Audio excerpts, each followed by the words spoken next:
Amém. Quero agradecer, presbítero Fileto, pelo convite, aos pastores presentes, aos irmãos da Quinta Igreja Presbiteriana de Itaperuna.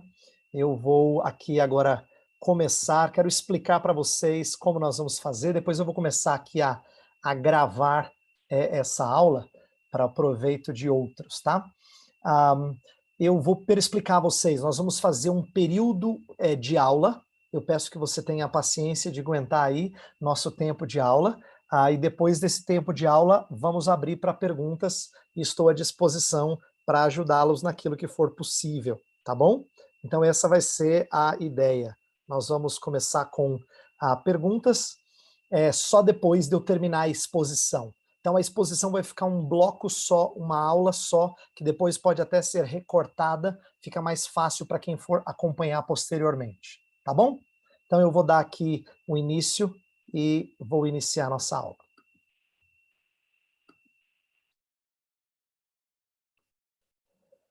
Ok, irmãos, então nossa aula como já disse o presbítero Fileto, é sobre pregação cristocêntrica, mas eu não quero que passe a impressão de que só os pastores que podem tirar proveito desse tema. Na verdade, esse é um tema que pode abençoar, eu creio, vários irmãos da igreja, principalmente aqueles que estão na docência, mas também aqueles que estão ministrando de alguma outra forma as escrituras às pessoas que eles servem. Todas as vezes que a gente ensina as escrituras, quando a gente aconselha, quando a gente usa as escrituras para instruir ou para corrigir pessoas, para animar pessoas, é bom que a gente entenda a história bíblica toda apontando para Cristo. E pregação cristocêntrica, em suma, é isso, é olhar para trechos isolados da escritura com Cristo como o nosso foco, tá bom? Então eu vou apresentar aqui alguns slides e vou tentando explicar assunto por assunto da nossa aula de hoje. Eu vou compartilhar com vocês alguns slides, vai ser uma aula essa palestra, eu espero que que os slides ajudem.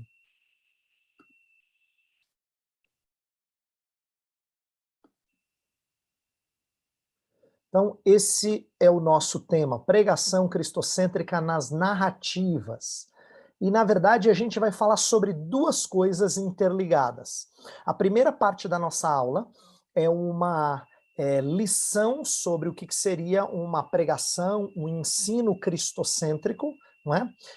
Uma mensagem, um anúncio que seja voltado para Cristo, e depois a gente vai mostrar como fazer isso, ilustrando com a narrativa tão conhecida de Davi e Golias. A vantagem de usar Davi e Golias é que é uma história que praticamente todo mundo que me ouve conhece.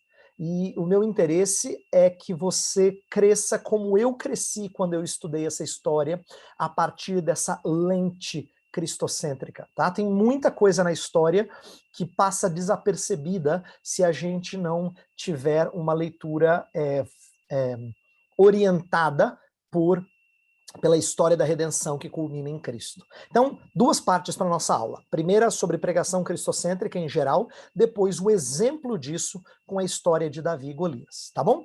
Então, vamos lá. Vamos para a nossa primeira parte. Uma leitura cristocêntrica do Antigo Testamento. A minha intenção é mostrar a você como nós temos que superar uma leitura espiritualizadora das histórias bíblicas. O que seria uma leitura espiritualizadora? É quando você deixa de conectar histórias com o contexto histórico, com o elemento de veracidade histórico mesmo do evento, e você transforma detalhes da história em símbolos. Você espiritualiza isso. Meu interesse é que a gente aprenda a superar uma leitura espiritualizadora das histórias bíblicas, tá bom? É que a gente aprenda a olhar para as histórias bíblicas não de forma estanque, separadas, mas conectá-las todas com a história da redenção. Então, peço que vocês atentem agora para o exemplo que eu vou dar. Fileto, eu vou pedir sua ajuda como nosso anfitrião aí de silenciar os microfones que estão abrindo sem querer, só para não captar ruído. Tá bom, querido? Assim você me ajuda. Beleza. Então, vamos lá. Vamos dar um exemplo do que é uma leitura espiritualizadora, um exemplo negativo, mas que talvez você já tenha ouvido antes. E esse exemplo não é tirado da minha cabeça, ele aparece num livro que eu vou mencionar no final, o autor desse livro, tá? Vamos lá. Espiritualizando Davi e Golias. Como é que seria uma espiritualização de Davi e Golias? Uma primeira maneira de espiritualizar Davi e Golias é quando a gente faz uma alegoria. Alegoria é uma ponte subjetiva entre um aspecto do texto e o ouvinte. Quando você pega um detalhe do texto e você faz uma ponte. Por que ela é subjetiva? Porque é você que decide qual é o significado simbólico que aquele detalhe tem. Você pode dar essa ideia e outros podem dar outras ideias. Então, vamos tentar aqui ilustrar com essa ponte subjetiva. Então, um exemplo. Se você estivesse pregando sobre Davi e Golias, você diria assim: todos temos gigantes a combater, não é? Todos nós temos os Goliases nas nossas vidas. Então você pega o detalhe do gigante e você fala que todos temos que enfrentar gigantes. Para vencer, nós precisamos da funda da fé e 5 pedras. A pedra da obediência, a pedra do serviço, a pedra da Bíblia, a pedra da oração e a pedra da comunhão. Por que eu estou dando esse exemplo? Porque você deve se lembrar que Davi pega 5 pedras para combater Golias. Então, se alguém quer espiritualizar as 5 pedras, ela acha o significado que ela quiser para as pedras, não é?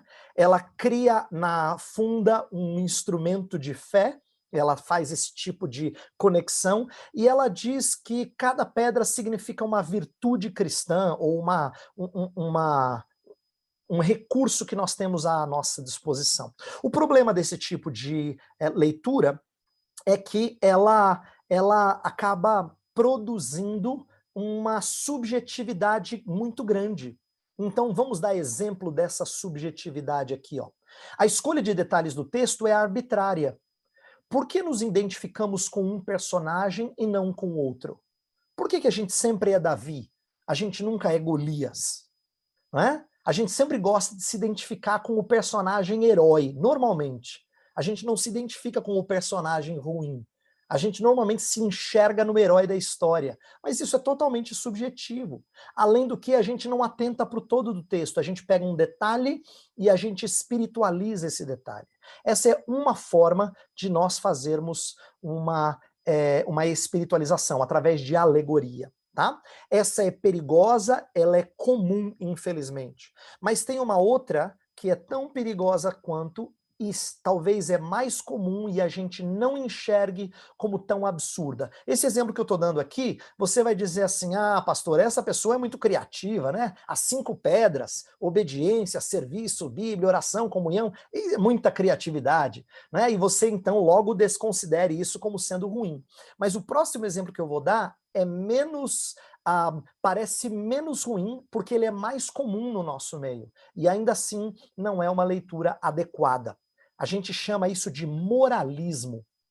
Moralismo é buscar apenas tirar regras e direcionamento para a vida. É olhar para a Bíblia como sendo prioritariamente um livro de regras, de direcionamento de vida.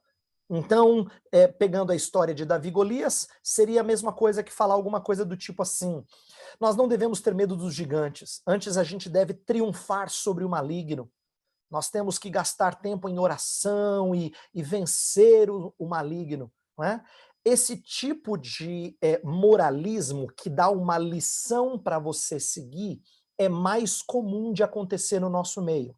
Não é tão espiritualizadora dos detalhes, mas ela tenta tirar uma lição sobre o que você tem que fazer.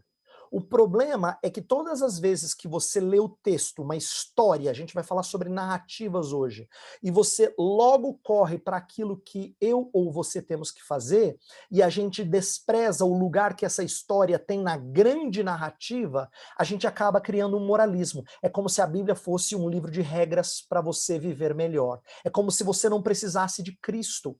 É como se Cristo fosse um adendo importante. Mas o que eu quero aprender dessa lição é como eu posso viver uma vida melhor. E aí a gente então despreza Cristo. Na verdade, essa lição que eu ilustrei aqui, ela não é apropriada como aplicação de Davi e Golias, porque no texto, só o ungido de Deus é quem triunfa sobre o mal. No texto, nenhum outro dos homens consegue triunfar sobre o inimigo tão temível. Só o escolhido de Deus, só o grande rei é que triunfa sobre o mal. Então não seria uma aplicação viável nós dizermos que Davi e Golias nos ensina a não temer os gigantes, antes triunfar sobre o maligno. São duas formas diferentes de espiritualizar que estão equivocadas e que perdem de vista isso aqui, ó.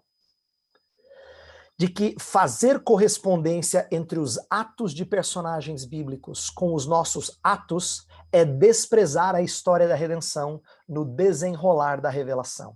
Isto é, nós não podemos reduzir histórias redentoras de Deus a meras exigências morais. Essa é uma história, como a gente vai ver aqui, que faz parte da grande vitória de Deus, enquanto ele convoca pessoas ao triunfo. E, no entanto, essa história é uma história que revela... as pessoas tiram lições morais antes do que lições redentoras. Tá? A Bíblia é, acima de tudo, uma história de redenção. Ela não é um conjunto de princípios para a vida, em primeiro lugar. Ela tem princípios para nortear a nossa vida, eu não estou negando isso, mas ela é mais do que tudo, mais do que isso, ela é uma história de redenção. Só depois é que ela é um conjunto de princípios, mas princípios a partir da redenção de Jesus Cristo. Portanto, a gente tem que conectar tanto a história de Davi e Golias, como outras histórias bíblicas dentro da grande história da redenção. Então, por que que pastor Heber está aqui enfatizando a ideia de que tem que ser cristocêntrica? Por que que a nossa leitura, o nosso aprendizado tem que ter Cristo no centro?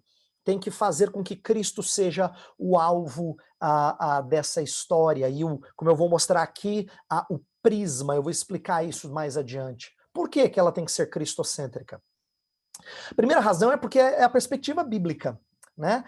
Nosso irmão presbítero Fileto leu aqui na abertura da nossa programação o texto de Lucas 24, no qual Jesus Cristo, no caminho para Emaús e depois para os demais discípulos, vai ensinar que toda a escritura, inclusive no final do capítulo, lá nos versículos 44 e 45, ele vai dizer que, ele vai mostrar o que cada parte do Antigo Testamento se refere às três partes do Antigo: Moisés, os profetas e Salmos. Então são os três trechos da divisão que os judeus faziam no Antigo Testamento. As três partes falam de Jesus Cristo. E ele revela então para os discípulos como tudo aponta para ele. Mas não só Jesus fez isso, o que já bastaria.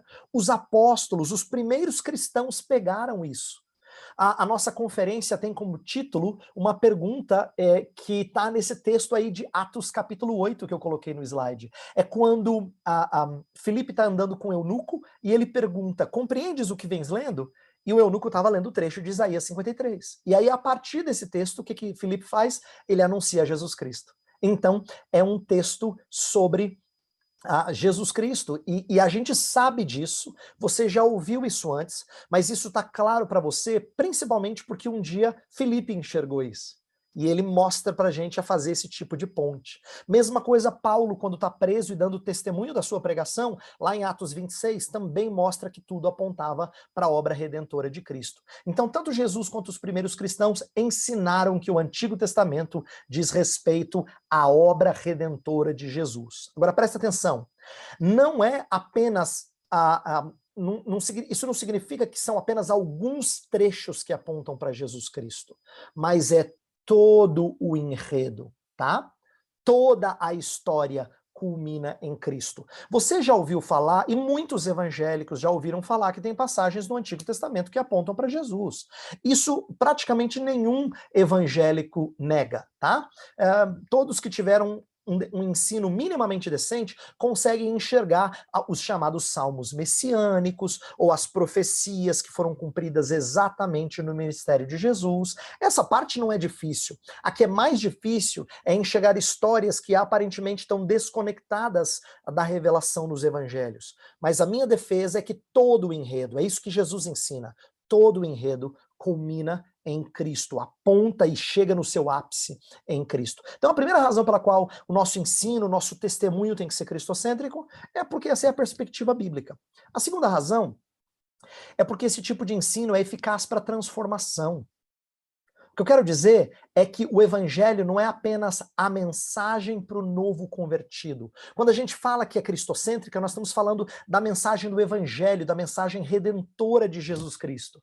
A mensagem redentora de Jesus não é apenas a mensagem que a gente fala para um novo convertido, tá? Ela é o cerne da mensagem cristã. O cerne da mensagem cristã. Lembra Paulo fala assim que ele procurou anunciar nada a não ser Cristo crucificado? Está lá, 1 Coríntios 2. Não significa que Paulo sempre pregava o que a gente chama de uma mensagem evangelística. Ah, então Paulo sempre chamava as pessoas a virem a Jesus Cristo e sentarem na frente. Não é isso. Ele está querendo dizer que tudo aquilo que ele prega aponta para a obra de Jesus na cruz e na ressurreição, para a obra redentora de Jesus Cristo. Isso que a gente precisa aprender a fazer, tá? Então, eu quero dizer que uma segunda razão para a gente ser cristocêntrico é porque é a única forma disso produzir transformação de forma eficaz na nossa vida. Se você termina qualquer lição de escola dominical, ou o pastor termina uma mensagem bíblica, ou você um testemunho dizendo, olha, tudo que você tem que fazer é isso com a sua esposa, ou você tem que fazer isso com o seu marido, ou você tem que fazer isso com os seus filhos, a gente pode estar dando boas dicas, mas na maioria das vezes, a gente não tem que saber o que fazer. O nosso problema é como fazer. A maioria dos cristãos não tem tanta dificuldade com a questão de ignorância, não é? Se eu falo com um jovem sobre os cuidados que ele tem que ter no namoro dele para que ele não seja impuro, ele provavelmente vai dizer assim, eu sei, pastor. Mas a questão não é o que fazer, é como fazer. A nossa grande dificuldade é que a gente gostaria de ver transformação acontecendo de maneira mais real e mais evidente na nossa vida. E não tem nada que possa fazer isso a não ser o Evangelho de Jesus. É o Evangelho que é capaz de nos transformar e produzir essa transformação. Então, apontar para Cristo significa anunciar a obra redentora de Jesus. E não tem nada que encha o nosso coração e nos impulsione a uma vida de santidade, mais do que aprender de Cristo, aprender a amá-lo. Agora, o que a gente não deve fazer nesse tipo de ensino e o que a gente deve fazer? É importante a gente distinguir isso, tá? Porque algumas pessoas que nos ouvem devem estar pensando assim, então, significa que todo detalhe do Antigo Testamento, então, tem que apontar para Jesus de alguma maneira? É assim que a gente faz? E aí eu já vou dizer de cara que o que a gente não deve fazer não significa, então eu coloquei aí no slide, ser cristocêntrico não significa dar saltos alegóricos de detalhes que supostamente apontem para Cristo. Mas é entender a história em seu contexto literário como parte de uma história de redenção cujo ápice é a vinda de Cristo. Deixa eu explicar essa frase. Dar saltos alegóricos, a gente já falou que a alegoria não é positiva, mas tem gente que quer fazer essa alegoria para honrar Jesus. Então, dá um exemplo. Eu estava lendo um livro recentemente falando sobre a história de José. Você deve se lembrar que José ficou preso e revelou o sonho a duas pessoas, né? O padeiro e o copeiro, que estavam lá na prisão. Tal. Então, esse escritor faz um paralelo entre José e Jesus, o qual também foi contado entre os transgressores, entre dois transgressores. Dois malfeitores, dos quais um acabou se dando bem e o outro se deu mal. Você entendeu o paralelo que ele fez? Ele pegou José na prisão, em meio a duas pessoas, e disse, Jesus também foi considerado entre os malfeitores. E ficou entre dois, no caso, os dois ladrões da cruz, como a gente fala. E aí ele disse, um se deu bem, outro se deu mal, que nem na história de José. É linda a comparação. Leva alguém a pensar assim, puxa vida, eu nunca tinha feito esse paralelo. Que interessante. Não, não é interessante, isso é alegórico. É quando a gente pega um detalhe da história e a gente faz algum tipo de paralelo. Seria a mesma coisa que eu estivesse pregando na história de Jacó em algum poço, e eu falo assim, pois você deve se lembrar que séculos depois, na verdade milênios depois, Jesus também perto de um poço conversou com uma mulher. E aí eu faço a ponte entre os poços. Ou você está falando da mula de Balaão e você diz, mas Jesus montado num jumentinho. Você entende? A gente está fazendo saltos alegóricos que apontem para Cristo, mas que não tem nada a ver com o cerne da história. Não é isso que é ser cristocêntrico, tá? Ser cristocêntrico significa, primeiro, que a gente tem que entender a história no seu contexto literário. A gente tem que entender a história dentro do livro, dentro do contexto no qual ele inseriu. A gente não pode deixar de entender o contexto da história. Então, se a gente vai estudar a história de Davi e Golias, daqui a pouco, a gente vai olhar essa história dentro dos livros de Samuel. O que a história de Davi e Golias faz dentro da narrativa de 1º e 2º Samuel, tá bom? E depois a gente tem que entender essa história como parte da história maior, a história da redenção. E aí sim é fazer a conexão de cada trechinho com a história toda. Do contrário, a Bíblia vira um monte de histórias estanques e não uma narrativa só. Minha defesa é que a gente enxergue a narrativa e faça cada história pequena encaixar dentro da narrativa, tá? Então, o que fazer? Imitar os autores do Novo Testamento, os quais interpretavam a história de Cristo como uma recapitulação de temas do Antigo Testamento. Você já percebeu como Jesus Cristo é frequentemente comparado a personagens ou a situações ou no caso, nações do Antigo Testamento? Eu vou ilustrar com 3 exemplos, alguns mais óbvios, outros menos óbvios, mas eu acho que podem ser exemplos enriquecedores. O primeiro deles é que Jesus Cristo é chamado de novo Adão. Esse é um exemplo óbvio, não é? Tanto em Romanos 5, como em 1 Coríntios 15, tá aí no slide, ó, Romanos 5 e 1 Coríntios 15, Paulo faz a comparação de Jesus Cristo com Adão. Então Jesus Cristo é o novo Adão, ele é o novo cabeça de uma nova humanidade. Então você consegue fazer paralelos entre as falhas de Adão e o sucesso de Jesus Cristo. Tá bom? Mas existe um outro tema, um pouco mais obscuro, mas muito interessante também, que diz respeito a Cristo ser o novo Israel. O novo Israel. E quem faz isso muito bem é Mateus. Mateus começa o seu evangelho falando da narrativa de Abraão. E vai lá, faz uma genealogia desde Abraão até chegar em Jesus Cristo, para mostrar que Jesus é o cumprimento da promessa abraâmica de fazer uma numerosa nação e de abençoar todas as nações da terra, tá? E para você ver como Jesus Cristo é o cumprimento dessa promessa a Abraão, então percebe como é que Mateus faz a narrativa. Abre a sua Bíblia para você acompanhar o que eu vou falar agora. Olha só. Em Mateus capítulo 2, o menino Jesus é enviado para o Egito para fugir da ordem de morte de Herodes. Lembra? Herodes quer matar os meninos em Belém para que ninguém venha fazer frente a ele, e aí ele foge para o Egito. E depois volta do Egito quando Herodes já morreu. Isso ilustra tanto a descida do povo. Olha como eles a história de Jesus é como um recontar da história de Israel. Isso ilustra o que aconteceu quando José e a família de José desceu ao Egito e depois que passou um tempo volta ao Egito. Então, esse é o primeiro ponto de paralelo. Tanto é que Mateus cita uma passagem de Oséias para dizer que assim como Israel saiu do Egito, o filho também saiu do Egito.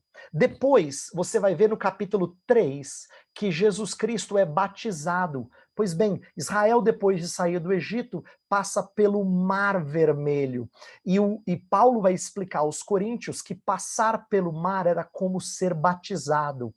Então, o batismo de Jesus Cristo é a purificação não pelos pecados dele, mas pelos nossos pecados. O passar pelas águas, no caso, é a representação daquilo que o povo fez quando passou pelo Mar Vermelho. Depois, no capítulo 4, você deve se lembrar que Jesus Cristo está no deserto. Quantos dias? 40 dias. Faz paralelo com o quê? A caminhada dos 40 anos do povo no deserto. Só que enquanto o povo falhou vez após vez nas tentações, Jesus Cristo triunfou sobre as tentações, não é? Então, isso revela, isso mostra que Jesus Cristo é o cumpridor dessa trajetória. E aí, presta atenção, olha que interessante. No capítulo 5, Jesus Cristo sobe ao monte e profere a sua lei. É o chamado Sermão do Monte. Assim como Moisés subiu ao monte e recebeu a lei. Então, dos capítulos 5 a 7 de Mateus, a gente vê o proferir da lei. Moisés recebe a lei de Deus e Jesus Cristo profere a lei. Ele fala: ouvistes que foi dito, eu, porém, vos digo. Então, tudo isso mostra que Mateus está contando a história de Jesus do jeito dele, para mostrar que Jesus é a recapitulação da história de Israel, só que agora sem as falhas de Israel.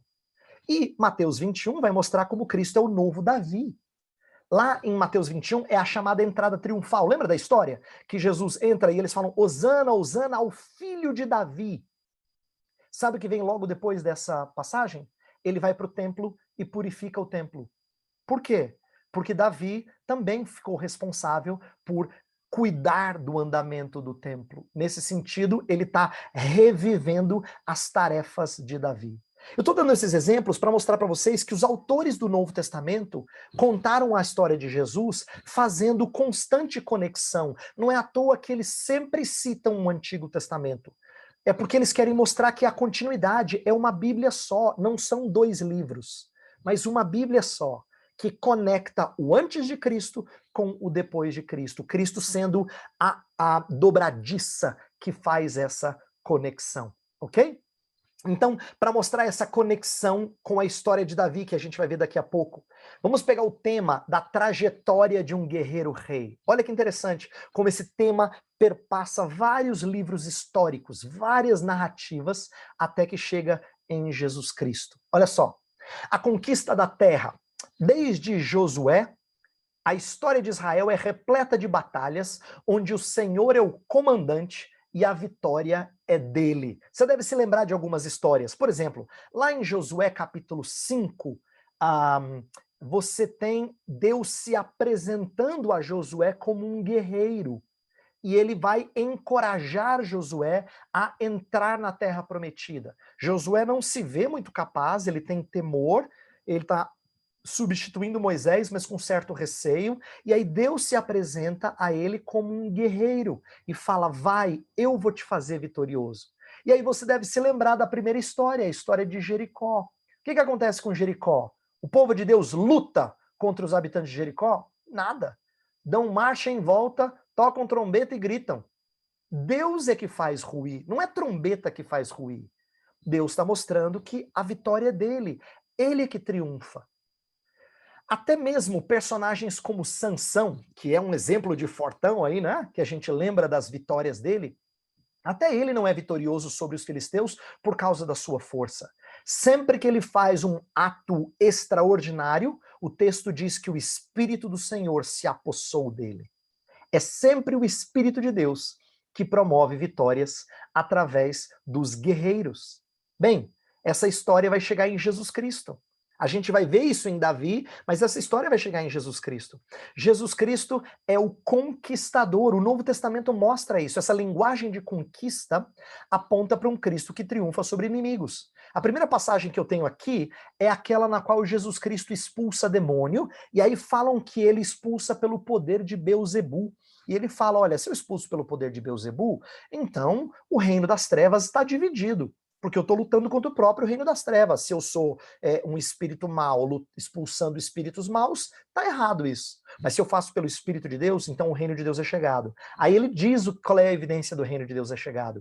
Ele diz que ele entra na casa do valente, amarra o valente e retira os despojos. Quer dizer, ele é aquele que conquista os que estão presos na casa do valente e os liberta e os traz para si. Já o texto de Colossenses 2,15 é o texto que fala que Jesus Cristo triunfou sobre principados e potestades ao expô-los ao desprezo na cruz. Né? Ele triunfa na cruz. Então, esse é um tema de vitória, tá? E o que eu quero mostrar agora no restante da nossa aula é que Cristo é o prisma pelo qual a gente traz uma história antiga à nossa realidade presente. Quando eu falo prisma, você deve se lembrar. O prisma normalmente é aquele plástico ou cristal que funciona para fazer com que a luz seja refratada. ela muitas vezes é desviada, às vezes as cores aparecem, o prisma, ele funciona assim. Então, Jesus Cristo como um prisma é uma boa ilustração, porque significa que as histórias do Antigo Testamento, elas não podem pular Cristo e virem direto para nós. Não funciona assim. Tá? Eu não posso ignorar Cristo e dizer assim, ó, traz do Antigo Testamento para nós. Não posso. Eu preciso passar por Cristo para que a história, então, chegue até mim através da obra de Cristo. Então, ser cristocêntrico se preocupa com duas coisas. Com a obra objetiva de Cristo, isto é, aponta para aquilo que Cristo fez na história, sua morte, sua ressurreição, sua ascensão, não é? Sentar à destra de Deus, Pai. Essa é a obra objetiva. Ser cristocêntrico aponta para isso. Inclusive para o seu retorno no porvir, a segunda vinda. Mas também aponta para a sua obra subjetiva. O que é a obra subjetiva? É aquilo que o Espírito faz na nossa vida por ordem e por direcionamento de Jesus Cristo. Jesus opera a mudança na nossa vida. E isso também é ser cristocêntrico, tá? A gente não só fala daquilo que Cristo fez fora de nós, mas também fala daquilo que Cristo faz em nós. Então, a partir dessas orientações, eu quero caminhar para a segunda parte da nossa aula, tá? Então, essa foi uma introdução bem sintética sobre o que é uma orientação cristocêntrica no nosso ensino, na nossa leitura da Bíblia, no nosso estudo das Escrituras, tá? Agora eu quero dar o exemplo da história de Davi e Golias. Eu quero mostrar como Davi é um exemplo de um combatente improvável, um jovem pastor sem recursos e sem tamanho. Né? Ele é jovem, não tem recursos e não tem tamanho. E a gente vai ver como essa história se encaixa na história da monarquia e culmina em Jesus Cristo. Vamos lá. Então, primeiro vamos entender onde é que a história de Davi e Golias se encaixa em 1 Samuel e 2 Samuel. Mas a gente vai focar mais em 1 Samuel, porque a história de Davi e Golias está lá em 1 Samuel 17. A gente não vai ler a passagem, eu vou, de vez em quando, ler só pequenos trechos para você lembrar, tá? Mas a gente vai focar em aspectos da narrativa que são pertinentes ao que eu quero enfatizar aqui. Então a gente não tem tempo para ler o texto, mas eu vou ler trechos selecionados para ajudar você a entender as conexões. Vamos lá. Então eu quero começar explicando para você o contexto que vem antes de 1 Samuel 17. A história de 1 Samuel é a transição do período dos juízes para o período da monarquia. Lembra que Israel pediu um rei, porque queria se assemelhar às nações. Isso não foi bom aos ouvidos de Deus. Deus ouviu isso como uma rejeição não de Samuel, mas uma rejeição dele mesmo. Então, à medida que Saul entra como primeiro rei, e depois vem Davi, Saul vai seguir certos passos. E eu quero mostrar como esses passos se cumprem em Saul e também tem que se cumprir em Davi. Olha só. Para você ser rei, existem alguns passos para você chegar lá.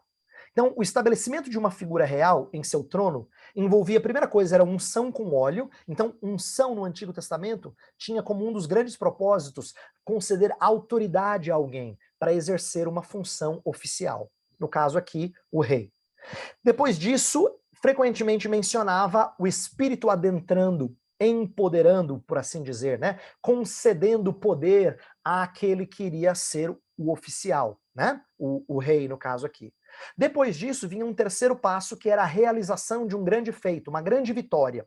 E por último, a nação inteira reconhecia que ele era o rei. Então, esses 4 passos podem ser vistos na vida de Saul, e elas também vão acontecer na vida de Davi. E a luta com Golias é o terceiro passo. Por quê? Porque antes disso, a gente já sabe em 1 Samuel 16, que é o capítulo que vem antes da história de Davi e Golias, a gente sabe que ele foi ungido com óleo por Samuel, inclusive uma unção bem estranha, né? Samuel chega para ungir o filho de Jessé, porque Deus falou vai, e aí Jessé apresenta todos os filhos e nenhum, mas tem um mais novo lá, chama esse. Aí Deus fala assim, é esse aí. Porque Deus olha para o coração, não olha para a aparência. E aí ele unge a Davi, e aí o Espírito de Deus adentra Davi, diz o texto, e ele se torna então agora autorizado por Deus a exercer o ofício, tá? E agora vem a luta com Golias, que é a realização de um grande feito para testificar de que ele é o escolhido de Deus. Então o que eu quero mostrar aqui é que 1 Samuel conta uma história que apresenta Davi exatamente em oposição a tudo que Saul representa.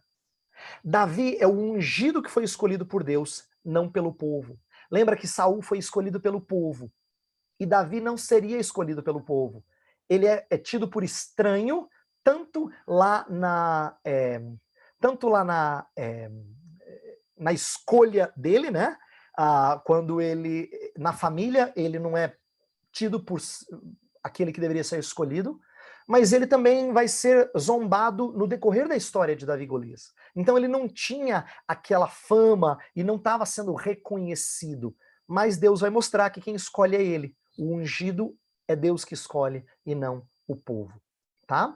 Então vamos ver um pouco da história de Golias, quem era Golias, para a gente ver então como é que o feito de Davi se encaixa nessa história de confronto com esse gigante. Ele tinha 3 características que eu quero que você atente para isso, tá? Sua altura, seu armamento e sua experiência. E a gente vai ver que essas 3 categorias vão continuar aqui nos próximos slides, à medida que a gente ensina um pouco mais sobre elas. Veja como Golias tinha essas 3 coisas. Primeira coisa, ele tinha altura. Tá? Quando o texto vai lá para 1 Samuel 17, quando o texto da Bíblia fala que Golias tinha 6 côvados e 1 palmo, a estimativa que se faz é que isso era equivalente a 2,90 metros. Um gigante que a gente nunca viu, uma altura incomum, inclusive para os nossos dias, no qual a gente tem gente alta. Então, Golias é apresentado como esse gigante de fato terrível, temeroso, não é? Ele é alto, ele é forte, ele tem toda, vamos dizer assim, todo o tipo físico para um guerreiro. Davi, a gente vai ver, não tem esse tipo físico, mas Golias tem. Golias é alto, ele é forte. Além de ser alto, ele tem uma armadura que impressiona. Olha os versículos 5 a 7. Fala que ele trazia na cabeça um capacete de bronze e vestia uma couraça de escamas, cujo peso era de 5.000 siclos de bronze. Trazia caneleiras de bronze nas pernas e um dardo de bronze entre os ombros. A haste da sua lança era como o eixo do tecelão e a ponta da sua lança de 600 siclos de ferro, e diante dele ia o escudeiro. Além de tudo isso, ainda ia diante dele o escudeiro. O escudo devia ser tão grande que o escudeiro ia carregando o seu escudo, talvez carregando algumas outras armas. Esse Golias era praticamente um tanque humano, tá? Ele era terrível, grande, forte, e tinha uma couraça que pesava 57 quilos. Só a ponta da sua lança pesava 7 quilos.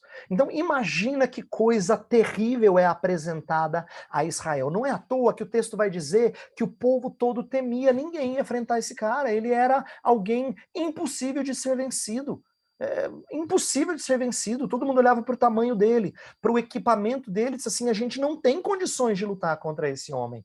Ele não é um homem, ele é uma máquina, né? Essa era a impressão. E para piorar, ele era experiente. Quando Davi vai conversar com Saul, lá no versículo 33, diz assim, ó, versículo 33. Porém Saul disse a Davi, contra o filisteu não poderás ir para pelejar com ele, pois tu és ainda moço e ele guerreiro desde a sua mocidade. Quer dizer, o que provavelmente estava acontecendo é que o Saul estava dizendo para Davi assim, Davi, você é moleque e ele tem de guerra mais do que você tem de vida. Ele é guerreiro desde a sua mocidade, a mocidade dele. Então, você não tem chance contra esse cara tem histórico de duelos e vitórias. Ele está aqui porque ele venceu todas as batalhas, tá? É por isso que ele está aqui. Então, existe altura, armadura e experiência. Agora, olha a parte curiosa, e aqui que a gente normalmente não presta atenção. Na história de 1 Samuel, Saul é apresentado com as mesmas 3 características de Golias. Em outras palavras, se tem alguém que deveria enfrentar o gigante, era o rei.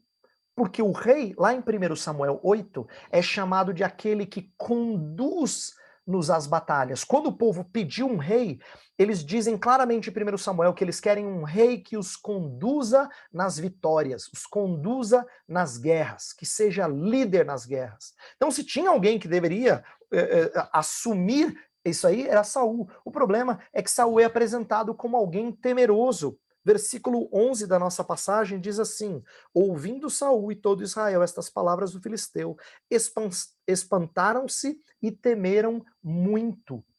Em outras palavras, eles estavam morrendo de medo. Eles estavam, e Saul inclusive. Só que Saul tinha as qualificações semelhantes às de Golias, não igual, mas semelhante. Primeiro, quando ele foi escolhido, é dito que ele tinha um palmo acima de todo mundo em Israel. Ele era um moço alto, um moço com estatura impressionante. Além disso, a 1 Samuel 13 vai dizer que ele tinha armadura. Tanto é que ele tinha armadura, diferente dos outros combatentes que não estavam tão bem equipados quanto ele e o seu filho, Jonatas, né? Então, 1 Samuel 13 mostra o diferencial de Saul, e 1 Samuel 17, que é a nossa história, diz que ele coloca a armadura dele sobre Davi. Ele pensa assim, no mínimo que eu posso fazer por esse menino é botar a minha armadura. Então ele tem o equipamento para enfrentar esse gigante. Ele não tem a coragem, mas ele é alto, ele é armado e ele é experiente. Davi é o menino da história, enquanto que Saul é aquele que tem experiência. Sabe o que é curioso? As mesmas 3 características podem ser ditas do irmão mais velho de Davi. Eliabe é descrito como alguém que tem estatura. Quando Samuel foi ungir o filho de Jessé, Eliabe foi escolhido porque Eliabe era o mais velho e era o mais alto, ele tem porte. Mas ele foi rejeitado para ser ungido da casa de Jessé. Ele era alto, ele já estava na guerra. Quando Davi vai para a guerra, ele vai ver os seus irmãos mais velhos, dentre eles Eliabe. Eliabe é o único que aparece conversando com Davi na história, tá? E ele tem, então, experiência, ele é o mais velho, ele tem anos na frente de Davi. Então, tanto Saul quanto Eliabe são personagens que têm as características que parelham com Golias, mas eles não estão prontos para enfrentar o gigante. Nem Eliabe, nem Saul. O que isso revela? Vamos tentar trazer isso para a nossa realidade. Vamos tentar aplicar isso para a nossa realidade. Saul está sendo contrastado com Davi porque Saul é o exemplo típico de uma mentalidade mundana. Saul é o exemplo de uma mentalidade mundana. Veja como isso acontece na história da monarquia. Essa é uma lição que Deus está ensinando aos primeiros leitores, tá? Saul expressa a monarquia mundana, com estratégias e armamentos mundanos. Quando Davi fala para ele assim, vou combater esse gigante, ele fala, então coloca armadura, do contrário você não tem nem chance contra esse gigante. Ele pensa como o mundo, sempre preocupado em reunir os valentes de guerra. Tanto em 1 Samuel 14 quanto 1 Samuel 18, que é depois da história de Davi e Golias, ele está sempre cooptando, por assim dizer, né? Está sempre angariando os que vão lutar no exército dele. Ele pensa nos valentes. Depois de Davi vencer Golias, ele não deixa Davi voltar para casa. Não, Davi, você vai ficar comigo aqui. Porque ele sempre quer reunir os valentes de guerra. Lembra que Israel tinha pedido um rei para ser igual às nações? Pois bem, eles recebem um rei que pensa como as nações. Saul está sendo descrito pelo autor de 1 Samuel como sendo um rei mundano.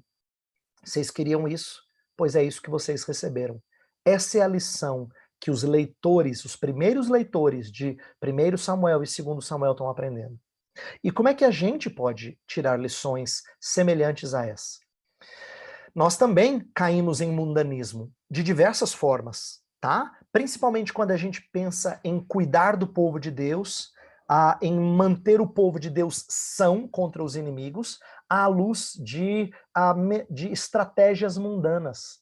Por exemplo, quando a gente faz o trabalho de Deus oferecendo alternativa cristã às estratégias do mundo. Então pensa em tecnologia, a gente tem que ter tecnologia igual ao mundo. A gente tem que ter marketing igual ao mundo, não é? A gente tem que ter técnicas de pedagogia, do contrário, quem é que vai dar uma boa aula de escola dominical? Ou a gente tem que fazer gerenciamento É alguém que vem e traz as regras da empresa para poder dirigir melhor a igreja.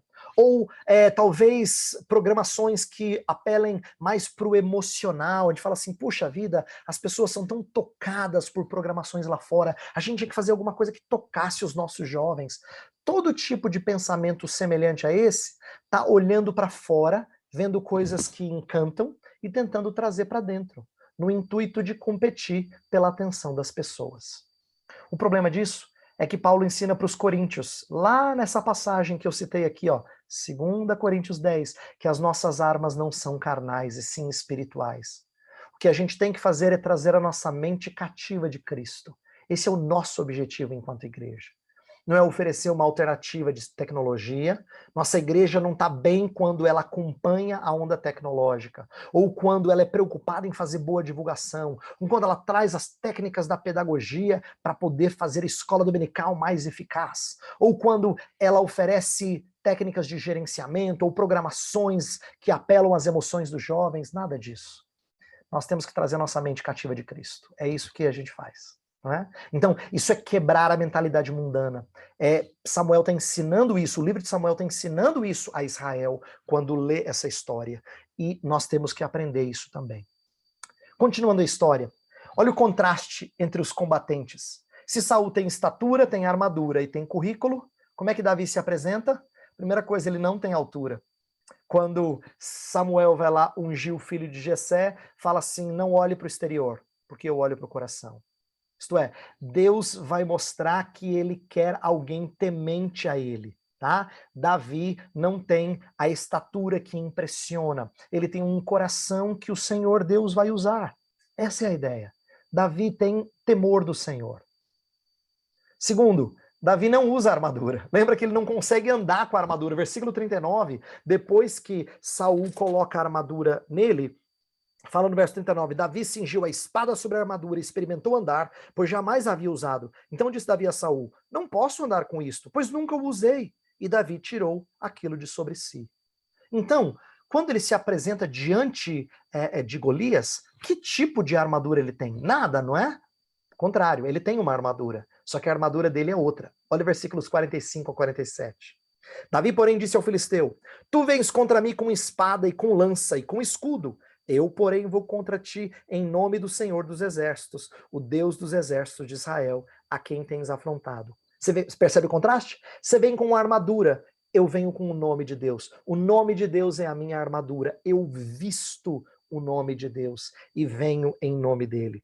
Hoje mesmo o Senhor te entregará nas minhas mãos. Ferir-te-ei e tirar-te-ei a cabeça e os cadáveres do arraial dos filisteus darei. Hoje mesmo as aves dos céus e as bestas feras da terra. E toda a terra saberá que há Deus em Israel. Saberá toda essa multidão que o Senhor salva, não com espada, nem com lança, porque do Senhor é a guerra. E ele vos entregará nas nossas mãos. Percebe com o que Davi se apresenta?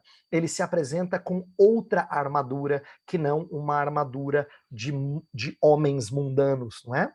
E enquanto Saul tem currículo, o currículo de Davi o que é? Olha que interessante. Versículos 34, ele vai contar para Saul por que ele pode guerrear contra esses filisteus.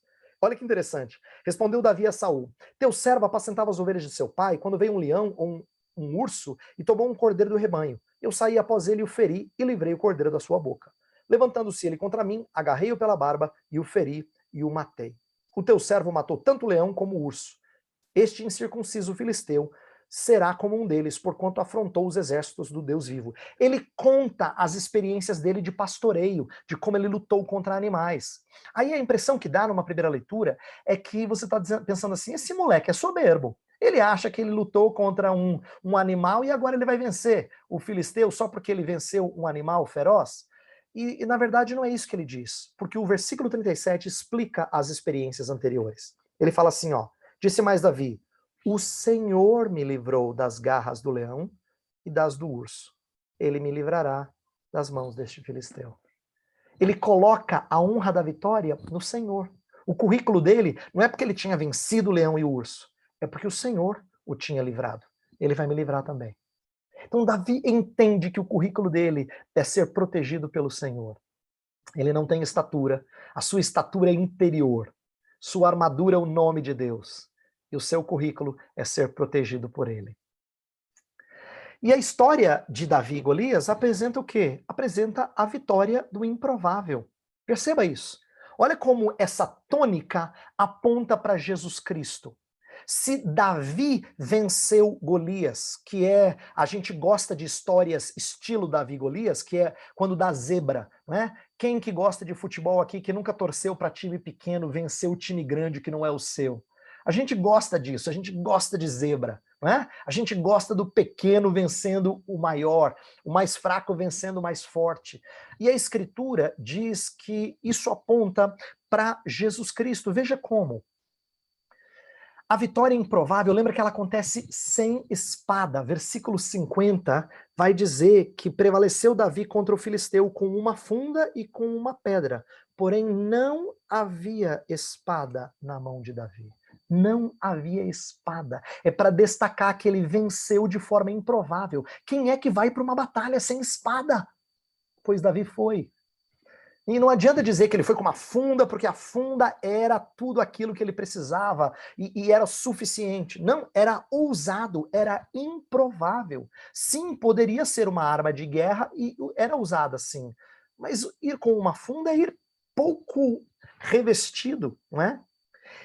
Esse tipo de postura de Davi, que acaba redundando na vitória do improvável, ilustra o Cristo que se destacou como sendo improvável. Lembra que Cristo é chamado de Nazareno? As pessoas dizem assim, o que sai de bom de Nazaré? Porque os nazarenos eles eram desprezados. Ele estabelece o seu reino sem ser reconhecido como rei. No final, quando ele está na cruz e Pilatos manda escrever rei dos judeus, né? Jesus, Nazareno, rei dos judeus, os judeus falam assim, não, diga que ele disse que ele é rei. O reino dele não é reconhecido. Inclusive, ele falou, meu reino não é deste mundo. E Pilatos diz, como assim? Não entendeu. E ele triunfa sem armamento. Sua vitória é na cruz, sem armas. A história da redenção, ela é repleta de heróis improváveis, não é? Ela é repleta de gente que vence, que você diz assim, como é que esse cara é usado por Deus? Pois bem, tudo aponta para a vitória de Jesus Cristo, o Cristo que nos faz vitoriosos nele. E como é que a gente, então, passa pelo prisma de Cristo e aplica isso à nossa vida? Não assumimos a missão de conquista. Não somos nós que temos que conquistar o inimigo como Davi conquistou. Na verdade, essa tarefa é de Cristo. No Novo Testamento é Cristo que triunfa sobre os inimigos. Nós apenas lutamos como servos humilhados, vestidos de uma armadura toda composta das glórias de Jesus. Já pensou nisso? Não é? Você usa o capacete da salvação de Jesus. Você usa a couraça da justiça, que vem de Jesus. Você anda sobre as sandálias do evangelho de Jesus. O evangelho da paz criado por Jesus. Tudo que você veste, a espada é do Espírito de Cristo. Todos os elementos da armadura apontam para as glórias de Jesus. Você se veste das glórias dele nessa batalha. Caminhando para o final da história, e depois a gente vai encerrar com uma aplicação. Olha que interessante, aqui nós temos um final bem inusitado. Inusitado mesmo. E normalmente nós não prestamos atenção nisso. Veja por quê.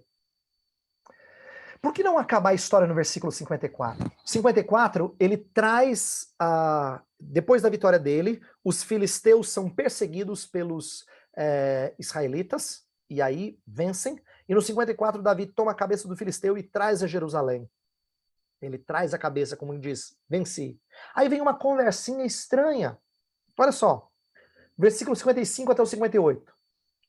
Quando Saul viu sair Davi a encontrar-se com o filisteu, disse a Abner, o comandante do exército, de quem é filho este jovem, Abner? Respondeu Abner. Tão certo como tu vives, ó rei, não o sei. Disse o rei, pergunta, pois, de quem é filho este jovem. Voltando Davi de haver ferido o filisteu, Abner o tomou e o levou à presença de Saul, trazendo ele na mão a cabeça do filisteu. Então Saul lhe perguntou, de quem és filho, jovem? Respondeu Davi, filho de teu servo Jessé, belemita. Por que que a história conta essa conversinha? Inclusive é uma conversa estranha, porque Saul já tinha sido informado que quando Davi foi tocar lá na frente de Saul, já tinha sido informado que ele era filho de Jessé. Talvez ele tinha se esquecido. Não importa, o que importa é que o narrador colocou um trechinho de uma conversa que vem antes da luta com Golias, versículos 55 e 56, e depois um trechinho que vem depois da vitória sobre Golias. É que nem aqueles filmes que começam com uma cena do fim, depois volta no começo, aí vai conectar com aquela cena, e depois tem um finalzinho, não é? É como saber contar uma história. O narrador está contando uma história. Então ele volta para o começo, e o começo é Saul perguntando: de quem é este jovem, de quem ele é filho? E aí, no final, ele fala de quem é filho. Por quê? Em última análise, a história não é sobre Davi e Golias, mas sobre Davi e Saul. Assim como Golias, Israel fora decapitado de Saul para que um novo cabeça assumisse. Na verdade, o texto fala em 1 Samuel 15 que o espírito já tinha saído de Saul. E ele havia, 15:16, e ele havia adentrado a Davi. A vitória de Davi sobre Golias era testemunho de que Israel devia ter entendido que o seu cabeça agora não tinha mais autoridade, não deveria mais exercer essa função. Uma nova linhagem é inaugurada. Agora o rei viria necessariamente do tronco de Jessé. É como se a história de Davi e Golias apontasse para a grande história da realeza que vai culminar em Jesus Cristo. O cumprimento é exatamente Cristo. É por isso que ele é notoriamente o filho de Davi. Apocalipse fala, o filho de Davi. Né? Ele é rei por direito. Ele é o cabeça de Israel, que esmagou a cabeça do inimigo. Lembra da profecia lá atrás, em Gênesis 3, de esmagar a cabeça da serpente? Exatamente. Só que se a gente enxerga paralelos entre Davi e Jesus, também tem contrastes. Diferente de Davi, sabe o que Jesus faz? Ele conquista os seus súditos e ele os conduz em triunfo. Na verdade, 2 Coríntios 2,14 fala que a Cristo Jesus sempre nos conduz em triunfo. E, na verdade, é uma ilustração de uma entrada triunfal de um governante romano. Paulo está usando a imagem do que acontecia quando um general vencia uma batalha e depois desfilava a sua vitória ao entrar por uma das grandes cidades do Império Romano. E ele trazia não só o seu exército vencedor atrás dele, mas trazia também os derrotados, tá? Os derrotados vinham como conquistados, prisioneiros de guerra. Olha que interessante, você é um prisioneiro de guerra que ele transformou em patriota da pátria celestial, isto é, um compatriota com Cristo de uma outra nação. Ele conquista os seus súditos, ele traz você do exército inimigo e ele faz você parte do exército amigo. É isso que faz dele muito mais extraordinário, inclusive, do que Davi. Eu encerro dizendo que do Senhor é a guerra. Lembra a frase de Davi do versículo 47? Do Senhor é a guerra. Onde é que está a nossa confiança quando a gente vê essa história? A continuidade da narrativa dos livros de Samuel contrasta um Samuel consultando uma médium e um Davi que sempre suplica auxílio do Senhor para suas batalhas. Lembra que eu falei? 1 Samuel contrasta Saul como o rei escolhido pelo povo e Davi como o rei escolhido por Deus. Pois Saul vai caminhar por caminhos perigosos, trilhar caminhos condenáveis, enquanto Davi sempre consulta o Senhor e vence. Não é o rei, mas é o Senhor Deus que é responsável por guerrear as nossas guerras. É ele que triunfa. Davi só vence não é porque ele é um grande general, é porque ele depende do Senhor. Então a história de Davi, no fundo, é uma história da vitória de Deus por nós. E é por isso que ela aponta para a vitória de Cristo por nós. Como é que a gente deve batalhar? A gente já falou de Efésios 6, mas agora eu quero terminar com uma outra aplicação dele. Efésios 6, que é o texto da armadura de Deus, retrata uma luta onde não nos cabe vencer o maligno. Não nos cabe vencer o maligno. Ele já foi vencido por Cristo. Em nenhum momento Jesus Cristo ou os apóstolos falam assim, lutai e vencei Satanás. Não. Quando muito é resistir ao diabo e ele fugirá de vós. Porque a vitória é de Jesus Cristo. O que cabe a nós fazer é apenas caminhar protegidos pela obra de Jesus. O que a gente faz nesse mundo? Nossa postura de resistência, lembra? Resistir ao diabo, resistir no dia mal, diz o texto de Efésios. Permanência, quer dizer, a gente permanece com Cristo, a gente continua a caminhada com Ele e a gente persevera em oração. Versículo 18 fala disso. Então, resistência, permanência e perseverança são posturas do exército de Jesus. Nós não vencemos o inimigo, nós apenas aguardamos aquele que já venceu. Nós aguardamos o retorno do rei. Então, eu encerro essa palestra dando a vocês algumas sugestões bibliográficas, tá bom? 3 livros que apenas ilustram aquilo que eu tentei passar para você. O primeiro, da esquerda, é de Sidney Greidanus, um dos grandes professores sobre como pregar a Cristo a partir do Antigo Testamento, uma das autoridades no mundo sobre esse assunto, e a gente tem o privilégio de ter esse livro publicado pela Cultura Cristã. O livro do meio é um pouco mais simples do que o primeiro. O primeiro é mais parrudo, muito bom, mas é mais parrudo. E o segundo, o do meio, ele é publicado pela editora Fiel, pregando toda a Bíblia como escritura cristã. Ele ensina de uma maneira muito simples como é que a gente deve olhar para toda a Bíblia apontando para Cristo, apontando para a redenção em Jesus Cristo. E tem uma série publicado pela Cultura Cristã, que sempre tem como subtítulo assim, o Evangelho segundo alguma coisa, o Evangelho segundo... E esse livro da direita, cujo título é Ungido por Deus, é o Evangelho segundo Davi. Então tem um capítulo lá sobre Davi e Golias. Mas tem uma série sobre o Evangelho segundo Abraão, o Evangelho segundo José. Tá? Vale a pena, essa série ilustra muito bem aquilo que a gente está fazendo. Minha oração é que você aprenda a se encantar com a obra de Cristo, que isso encha o seu coração de alegria, e todo o ensino e toda mensagem que sair da sua boca seja impulsionada por uma orientação cristocêntrica. Vamos orar, e aí depois eu retorno a palavra ao Fileto. Vamos orar. Pai bendito, obrigado pela oportunidade de aprender da tua santa e bendita palavra. Pedimos que aquilo que foi ensinado de maneira rápida, que seja proveitoso, seja útil ao teu povo. Pedimos que o Senhor abençoe não só a Quinta Igreja Presbiteriana de Itaperuna, que ouviu esses ensinamentos aqui, mas aqueles que nos acompanham no YouTube, que cresçam no entendimento da tua palavra e tenham encanto por ensinar as narrativas bíblicas, apontando todas a Jesus Cristo. Essa é a nossa oração, e nós a fazemos em nome de Jesus. Amém. Amém, pastor Heber. Então, chegaram várias perguntas aqui. Eu vou começar aqui com uma pergunta bem instigante. Diz assim: vamos usar Jesus como chave hermenêutica para interpretar toda a Escritura a fim de atingir a graça que Deus nos oferece, ter um entendimento real das Escrituras, livre de julgamentos, leis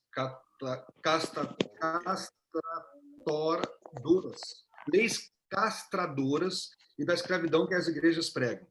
Esse é o discurso de evangélicos de esquerda. Infelizmente, existe em nosso país pregando um Cristo libertário, teologia da libertação. Aí vem a pergunta: qual o problema em interpretar as Escrituras tendo esse Jesus libertador como chave hermenêutica? Qual a diferença entre pregação cristocêntrica e Cristo como chave hermenêutica de interpretação? Ok, vou responder de maneira objetiva. Ter a Cristo como chave hermenêutica é aquilo que eu tentei ensinar aqui. Só que nem todo mundo entende o que é a obra de Cristo. Você não pode impor suas agendas àquilo que Cristo fez. Por exemplo, se a obra de Cristo é para restaurar estruturas sociais, então não se entendeu o que Jesus Cristo fez na sua morte e ressurreição. Se a sua libertação tem a ver com libertar-nos das estruturas de poder do proletariado, né? Uma linguagem bem marxista aí, não é? Então as pessoas não entenderam a obra de Cristo. Portanto, quando eu falo que Cristo é a chave hermenêutica, eu não tenho problema com essa expressão. Em nada eu estou me referindo àqueles que querem usá-lo segundo as suas agendas, sejam elas de esquerda, feministas ou qualquer outra agenda. A gente não pode impor o nosso Cristo ao texto. Tá? Quando eu falo que essas coisas apontam para Cristo, eu preciso obedecer às orientações bíblicas. Então, por exemplo, hoje eu falei sobre o guerreiro rei, não é? que é Davi e aponta para Cristo. Só que num tempo em que fala muito sobre pacifismo e não pegarem armas, esse não é um tema muito popular. Mas eu não posso ficar agora inventando, dizendo que as armas de Jesus, elas não matam, elas são armas de amor. Pelo contrário, ele vai trazer juízo sobre aqueles que são inimigos dele. Ele vai trazer castigo. Então ele é um guerreiro e é juiz e vai fazer doer muito mais do que qualquer opressor desse mundo. Então, eu não posso amansar Jesus Cristo para ele caber na minha agenda coraçãozinho, tá? Não posso fazer isso. Eu tenho que entender a Cristo dentro da história bíblica. Então, hoje eu usei um dos temas que aparece em vários lugares da Escritura, apontando para Jesus Cristo, essa ideia de um guerreiro que conquista e triunfa sobre os inimigos em lugar do povo. Né? Mas existem outros temas. Jesus Cristo, ao mesmo tempo que ele é guerreiro, ele é príncipe da paz. Olha que interessante. Davi é o guerreiro que aponta para Cristo. Salomão não é guerreiro. Os dias de Salomão foram dias de paz. E aí, Salomão, então, aponta para o Jesus Cristo, que é príncipe da paz. Tá vendo como são figuras diferentes do Antigo Testamento que apontam para aspectos diferentes, tá? Então, quando a gente fala Cristo é chave hermenêutica, não adianta eu impor o meu Cristo. Eu preciso entender Cristo a partir de subsídios extraídos da Escritura e respeitá-los. Libertação não tem nada a ver com aquilo que o mundo tem ensinado e que as pessoas dão uma roupagem evangélica. A começar do fato de que quando Paulo escreve uma carta para um dono de escravo, a última coisa que ele vai dizer, porque ele não diz isso na carta, é: deixa esse escravo sair livre, porque nós somos contra a escravidão. Não tem nada disso. Por mais que isso nos incomode, a carta de Paulo a Filemon não fala nada de libertar Onésimo. Fala de ter esse escravo como seu irmão em Cristo. Então ele vai continuar sendo escravo. A estrutura social continuou. Percebe como não tem a ver com libertação da estrutura social? Mas agora muda-se a postura cristã dentro da estrutura social. Isso é bem diferente do que a agenda de esquerda pretende fazer, politicamente falando, tá? Perfeito. Pastor, geralmente os pais, né, vão pensar aqui, ensinando o Antigo Testamento para as crianças, elas gostam daquelas lições morais. Né? Qual a moral da história? Eu me lembro do início da minha caminhada cristã, que eu cheguei para um presbítero que me evangelizou e disse assim: agora eu entendi, Jesus é o meu exemplo. Ele falou: calma, ele não pode ser só o seu exemplo. Ele tem que ser o seu redentor. Por isso que eu acho que é tão importante essa palestra, para apontar essa mensagem, o que aponta. E aí a pergunta é a seguinte que surgiu aqui. Nós devemos procurar os tipos de Cristo no Antigo Testamento. Eu posso dizer que Davi é um tipo de Cristo, como José é um tipo de Cristo? Como que nós lidamos com essa questão do tipo? Tá, Davi é claramente um tipo de Cristo porque o Novo Testamento diz isso. O Novo Testamento faz conexões entre Davi e Jesus de maneira explícita. O de José já não é tão explícito, mas há vários temas em José que se assemelham à obra de Jesus Cristo. Mas, voltando ao que eu falei no início da palestra, não é que a gente vai achar alguns trechinhos do Antigo Testamento que parecem se assemelhar a Jesus. Não é um trabalho de quem vasculha para ver qual trechinho aqui em Gênesis, qual trechinho em Êxodo, em 1 Samuel, em Salmos que aponta para Jesus. Tem a ver com entender o lugar de cada trecho da Escritura dentro da história que termina em Jesus. Então, exemplo, vou dar só exemplos, tá bom? Se Gênesis é a história dos começos, do começo do mundo, do começo do povo, né? Do começo de uma nação, você vê esses temas todos sendo ampliados em Jesus Cristo. Por ele foram feitas todas as coisas, ele é o cabeça de uma nova humanidade, e ele é o cabeça da igreja, ele forma uma nova nação, e nós não somos deste mundo. Se Êxodo é a história da libertação da escravidão, então Cristo Jesus é corretamente apresentado como aquele que nos liberta da escravidão rumo à terra prometida. No momento nós somos forasteiros, peregrinos, lembra? Pedro usa essa linguagem. Se Levítico tem a ver com os sacrifícios apresentados para que a gente seja santificado na presença de Deus, Hebreus vai ensinar que Jesus Cristo é o cumprimento de Levítico. Hebreus, na verdade, é o paralelo, é a visão espelhada de Levítico. Quem quiser estudar Levítico tem que estudar Hebreu junto, porque Hebreus vai mostrar isso. E assim por diante, a história bíblica toda aponta para Cristo. Então não é, a tarefa nossa não é encontrar trechinhos, é encaixar as grandes narrativas. Veja só, o livro de Juízes apresenta 12 juízes, todos eles têm um defeito e eles vão ficando cada vez pior até chegar em Sansão. Porque termina Juízes assim, não havia rei em Israel. Aí você fala, tará! E aí vai vir a história dos reis. Por isso que depois de Juízes vem que livro? Ruth. Porque Ruth é a história que vai gerar a linhagem de Davi. Você percebe como está tudo conectado? E é isso que é bonito. Se a gente enxergar isso como uma história só, então, como disse Fileto, em Cristo Jesus vai ser visto como meu redentor. Ele é exemplo. O Novo Testamento várias vezes faz lições, traz lições de como a gente imita Jesus Cristo. Mas ele só pode ser exemplo depois que eu entendi a riqueza da sua redenção. E sabe qual é o problema? A gente acha que a gente só tem que aprender de redenção no começo da vida cristã. Depois é só moral. Esse é o problema. Aí as nossas escolas dominicais são cheias de lição de moral. Porque redenção a gente já aprendeu. Eu já sou crente, viu, pastor? Não preciso mais. Agora é só moral. E sabe o que é ruim? É que moralismo é angustiante. Porque você ouve o que você tem que fazer, mas você todo domingo confessa que você não faz o que você tem que fazer. Por isso que você precisa de redenção todo domingo. Não é só no começo da vida cristã. É todo domingo. Tá? O evangelho não é só para o não convertido, né, pastor? É isso aí. Em outros O lugares, evangelho é para todos nós o tempo todo. para todos nós. Pastor, a salvação no Antigo Testamento, né? Porque para muitos a pessoa era salva por obediência à lei. E curiosamente Jesus, quando foi falar da parábola do rico e do Lázaro, em que o rico e o Lázaro eles morreram, Jesus disse, aí o rico queria ressuscitar e pregar para os seus familiares. E Abraão disse, não, eles têm a lei e os profetas. Mas nem sempre é fácil entender Jesus na lei e os profetas. Sem dúvida. É por isso que a gente não é obrigado a ler o Antigo Testamento só com o Antigo Testamento. Deus já deu óculos, Fileto. Chama-se Novo Testamento. Você já percebeu, vocês que estão ouvindo aí, você já percebeu quantas vezes o Novo Testamento cita o Antigo? Como essa conexão é feita frequentemente?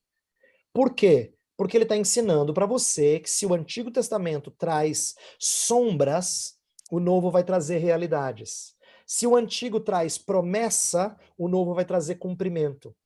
Se o Antigo traz o tipo, o Novo Testamento vai trazer o antítipo, o cumprimento daquilo que o tipo apontava. Sinal, realidade, e assim por diante. Então é importante a gente entender essa conexão. A gente não precisa enxergar isso no Antigo Testamento sem a tutela do Novo.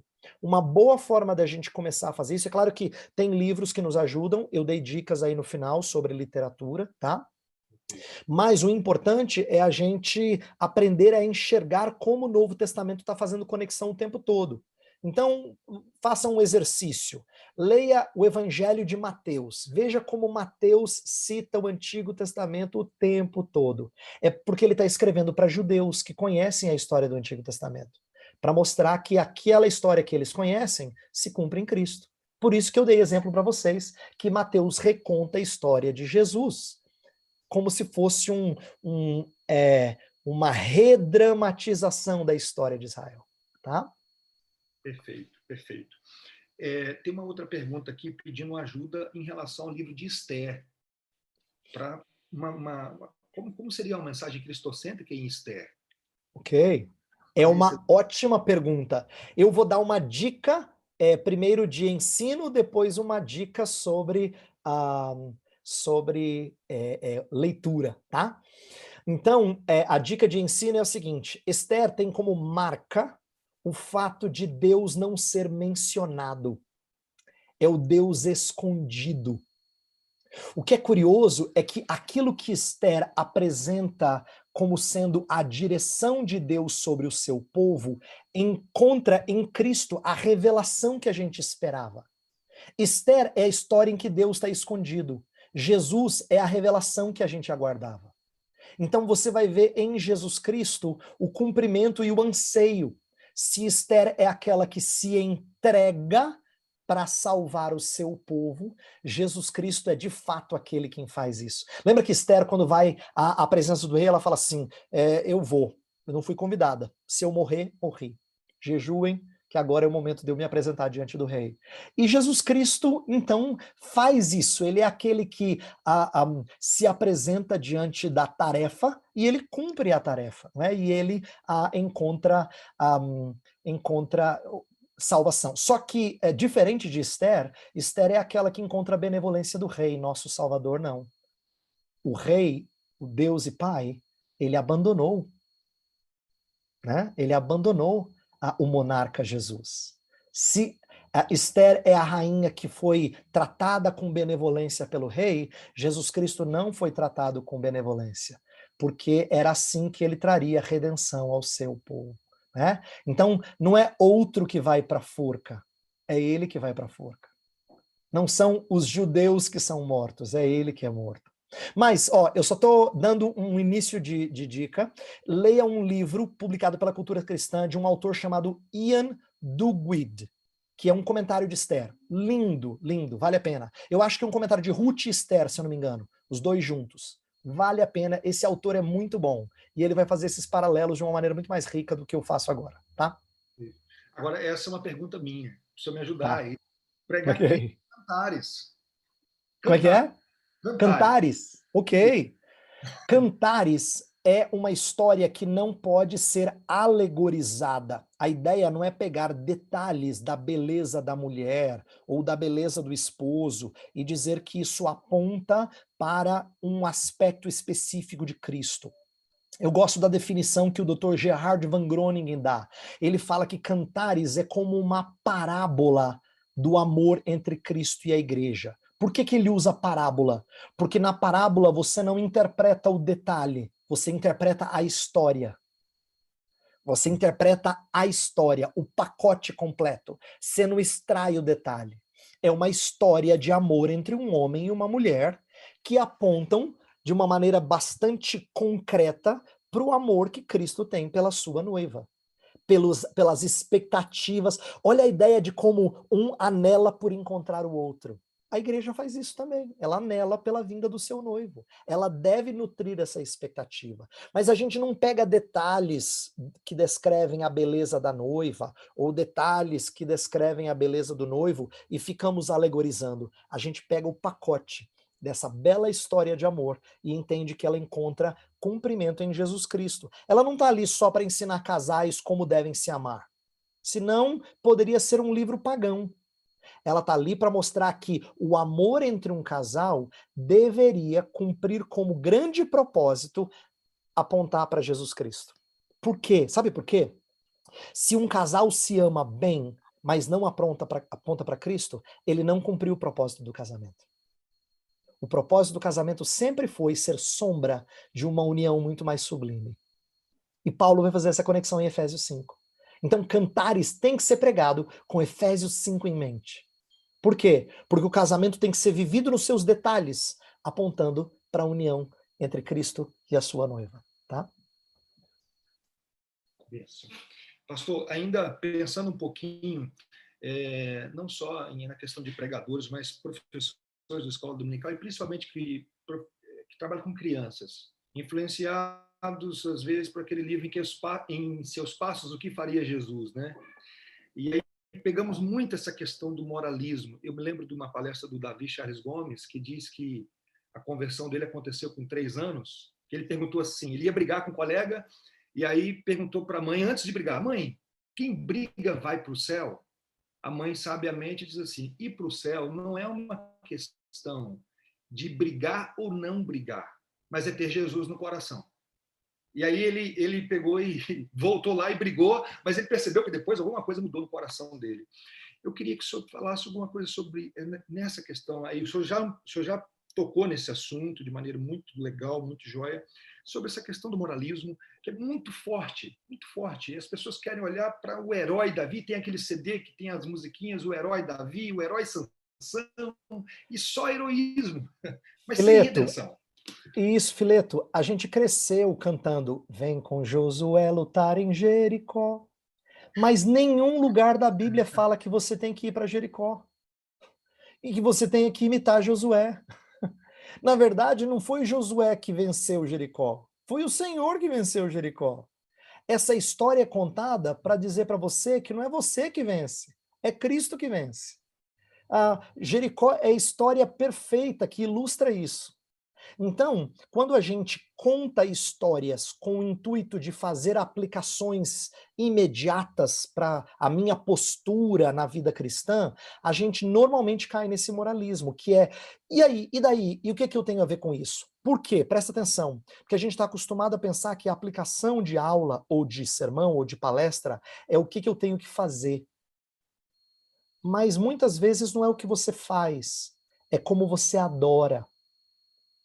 O evangelho tem que ser anunciado porque ele tem que mudar suas afeições, sabe? Se você saiu do sermão sem 5 dicas para como ser vitorioso na vida, mas você saiu do sermão com um coração aquecido por Jesus Cristo, foi bem aplicado. Foi muito bem aplicado. Porque você saiu amando mais a Jesus.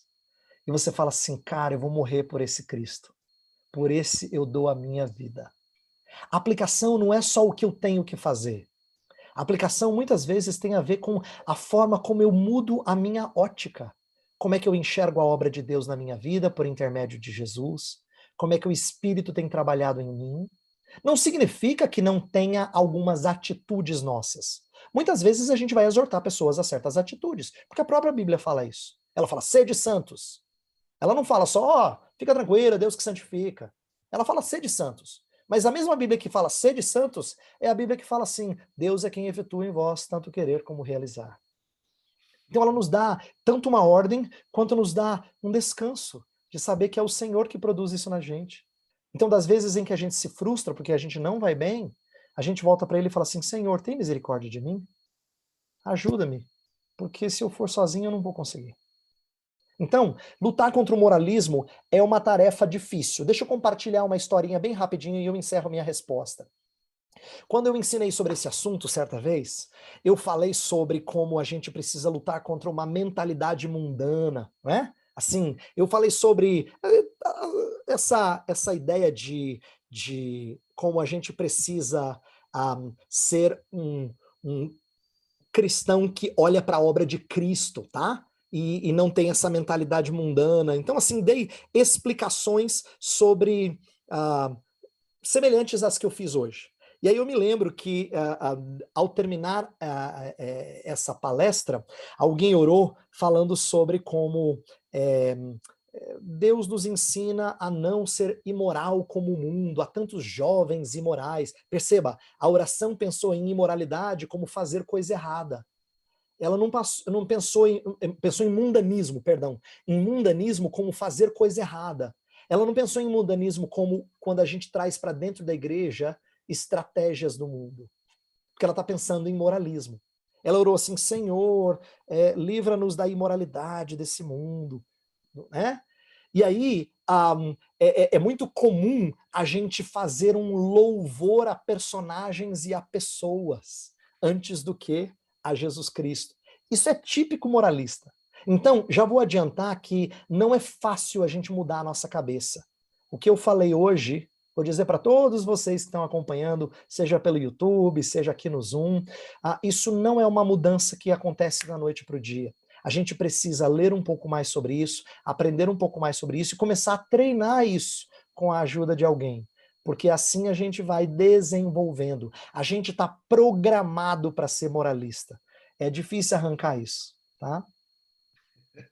Pastor, diante disso tudo que o senhor falou, é possível não pregar de maneira cristocêntrica no Novo Testamento. É possível. Tem pregação do Novo Testamento que é inteiramente moralista e não é voltada para aquilo que Cristo fez, que eu não faço. Cristo não vira o meu substituto, ele vira o meu guia. É como se ele fosse um guru. Em outras religiões também tem guru. Se eu pregar Cristo como exemplo, sem pregá-lo como meu redentor, ele vai ser um mero guru. E aí as pessoas descrentes vão entrar na igreja e vão falar assim, que pregação boa, hein? Se um descrente achou bom, tem coisa errada. Ou ele se converteu, ou a pregação não foi bem entendida, pode ser que ela não tenha sido bem comunicada, esse é o meu receio, né? Por quê? Porque uma boa pregação, apontando para Cristo e para o nosso fracasso, ela nos envergonha. A gente não sai dizendo assim, uau, agora eu me sinto motivado a fazer a coisa certa. Não, agora eu me sinto humilhado porque eu não consigo. Alguém perguntou aqui no chat que não sabe se ele é Sansão ou se ele é Golias na história. Se você quisesse se identificar com alguém nessa história toda, você é o israelita morrendo de medo de lutar contra o inimigo, tá bom? Você é o fracote. Eu também sou. É por isso que eu precisava de Jesus Cristo. Eu não posso me identificar com o grande herói Davi. Eu sou igual todo israelita, morro de medo e fico lá na minha.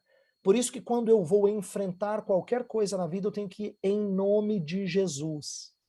Qualquer coisa, sempre em nome de Jesus, que é a vitória dele, tá? Vou pedir só para o senhor repetir, é a última agora. O senhor falou a armadura da glória de Cristo, quando o senhor faz a comparação lá. O que eu quis dizer, Fileto, é o seguinte, é que a armadura de Deus, ela é repleta de elementos que retratam as glórias da redenção de Cristo. Pode perceber, todos os elementos da armadura, elas não têm a ver com seus atos. Então, vou repetir, capacete da salvação, couraça da justiça, cinto da verdade, espada do Espírito, sandálias do Evangelho da paz. Aí você pode dizer, não, pastor, mas tem o escudo da fé. O escudo da fé não é quanto eu creio, é aquilo em que eu creio. Não é verdade que é pelo muito crer que eu me defendo do inimigo. É me apegando àquilo em que eu creio que eu me escudo do inimigo. Os dardos inflamados murcham quando a obra de Cristo é apropriada por mim. Esse é o escudo da fé. Não é pela muita confiança num Cristo todo errado. Né? Tem pessoas que enxergam a Cristo de maneira errônea. É quando eu me aproprio da obra de Cristo, então os ataques do inimigo não afetam a minha consciência, não ganham o meu coração, porque o meu coração está em Cristo. Então esse é o escudo da fé, não é quanto eu confio, é em quem eu confio. Por isso que eu digo que todos os elementos da armadura de Deus são compostos das glórias da redenção de Jesus Cristo. É isso que você e eu temos que vestir. E isso exalta Jesus antes do que nossa postura na guerra, tá bom?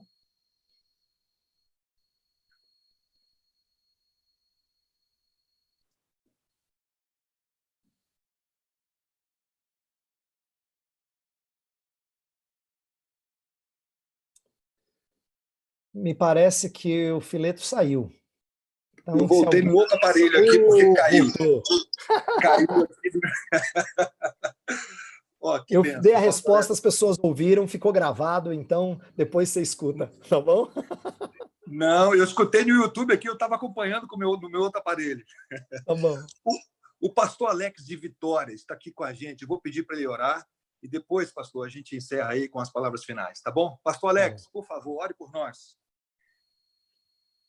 Deixa eu ver se ele está aí.